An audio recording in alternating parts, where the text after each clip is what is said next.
There's some kids that I can't reach. I'm gonna put it out there. I ain't for everybody.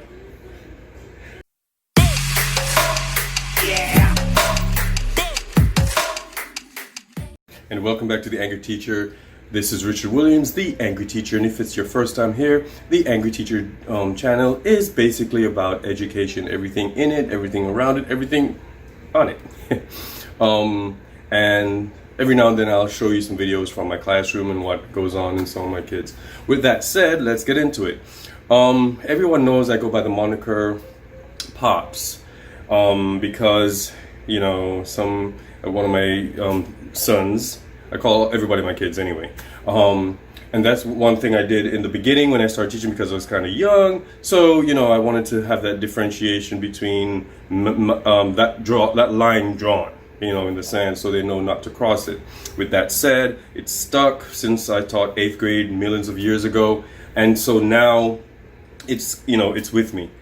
I started a group in 2009, Epsilon, and so I have that. So I've been mentoring those young men and now some young women for a couple of years. Well, I used to work with the youth at church, and I mentor other teachers, fledgling teachers. So, you know, it's a lot of stuff going into this. So sometimes I might be anecdotal, other times I'll just be giving you information. So just hang around because The Angry Teacher is going to be talking about the art of mentoring, how mentoring works. Now, mentoring, everyone for the most part knows what mentoring is. I'm just gonna throw it out there. It's basically an understanding or a partnership between people, or you know, groups of people. Someone who has experience in something kind of shares with someone with less experience, either no experience or less experience. It doesn't have to be a formal where you have a checklist and you meet with them once a month and you go over stuff and then you report to someone.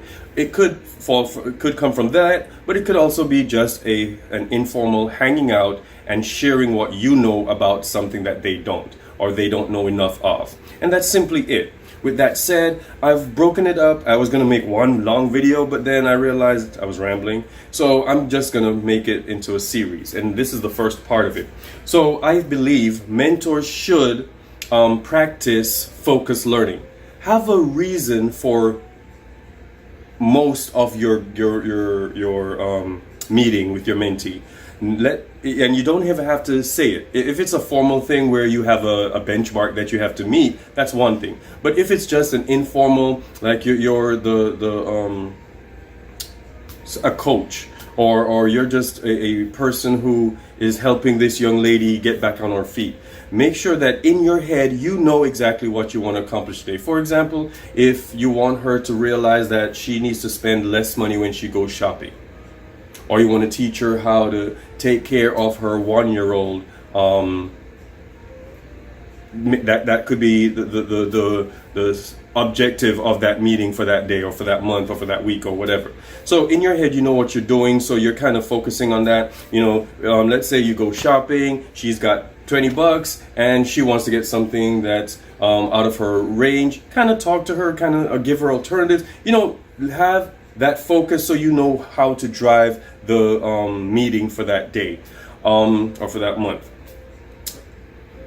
Have meaningful reflection as a mentor. Number 2, make sure that you reflect after each meeting. Kind of, you know, you're on your way home or you're done for the day, you hung up the phone. What occurred? Did everything that you wanted to get accomplished get accomplished? Did you meet their SEL? You meet their social and economic, emotional needs. And sometimes, you know, you might have to, and some programs tell you not to do it, but sometimes you might have to reach into your wallet. Be careful with that because sometimes you could be taken advantage of, but you can kind of meter and kind of tell when it's going too far. Not too long ago, I had to address a couple of my kids who, you know, I help out as much as I can when I can, and I think I was taken advantage of, and there was no appreciation, there was no gratitude, and everybody knows I'm big on gratitude, and I wasn't feeling it at the time. They haven't checked in on me for whatever reason, and so the first communication in how long you're asking for something, and that's not how I roll. All right, so be careful of how you meter, what you meter, and when. Know when enough is enough. But I need you to reflect. Mentors should practice focused and meaningful reflection on what they've done, where they need to go. Are they making a difference? Are we just hanging out as friends, or are you learning from me? Am I teaching you enough? Am I doing enough to get you to be a better whatever they're looking for, or whatever you signed up for? Have sincere communication. Subscribe and ring the notification bell for the next Angry Teacher video. Dope it is. Yes, it is. You know it is. Have sincere communication. Sometimes it's going to be awkward, especially if it's a program that forces you together and it's not an authentic kind of melding. It's something that you signed up for, and they have this kid and you're there, and it kind of makes sense. But have sincere communication. Ask how their day was, and don't just I asked how the day was, how old are you, all that stuff.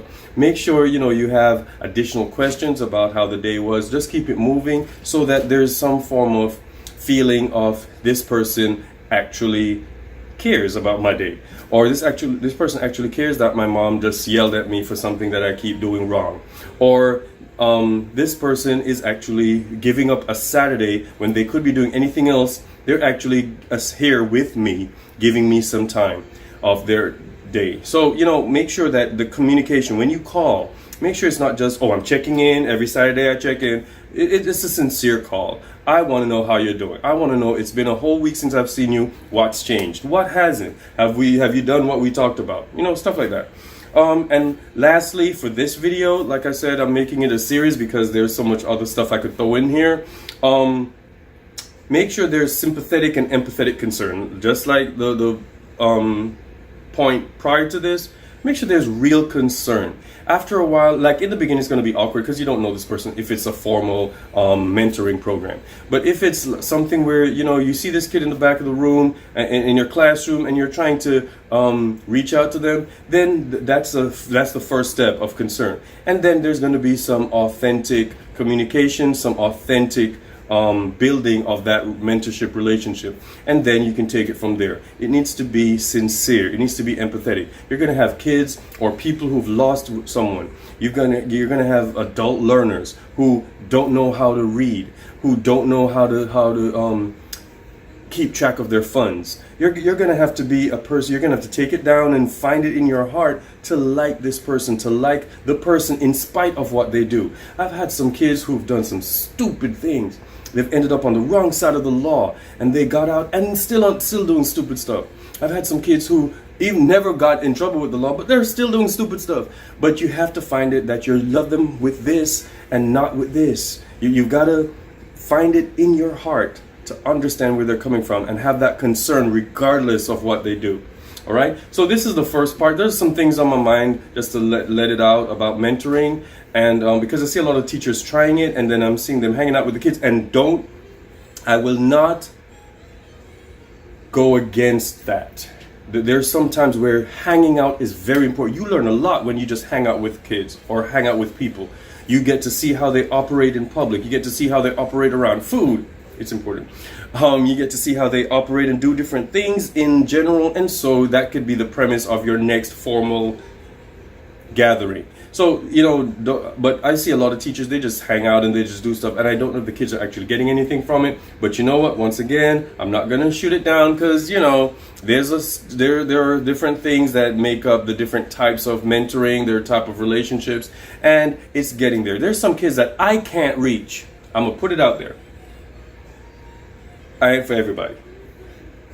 There's some kids I can't reach, but some other teachers can reach them. So just don't undervalue your powers of mentorship. Don't undervalue yourself, because you can do things that others can't. All right, so this is number one, and then I'm going to release maybe one or two more, and then we'll get this mentorship thing under wraps. You can do this. Come on, guys, get out there and mentor someone. Thanks for coming to class today. I need you to go out there and be great. Hey, let's just go out there and teach.